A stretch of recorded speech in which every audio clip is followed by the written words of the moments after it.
In order to examine cardiac muscle tissue, of course, you have to use a section of the heart.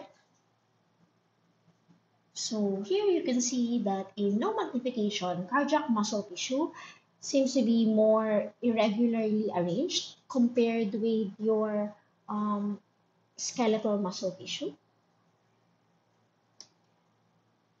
This is because your cardiac muscle cells branch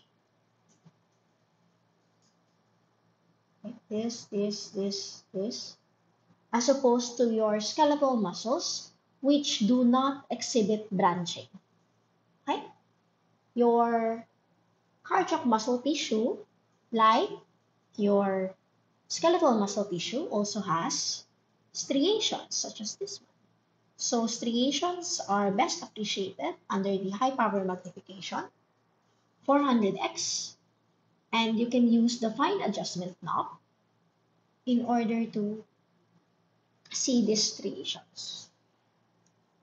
The nuclei of your cardiac muscle cells are also centrally located, like your smooth muscle cells, and unlike your skeletal muscle cells, wherein the nuclei are found at the periphery. What else? Your cardiac muscle cells only has one nucleus per muscle cell. Okay?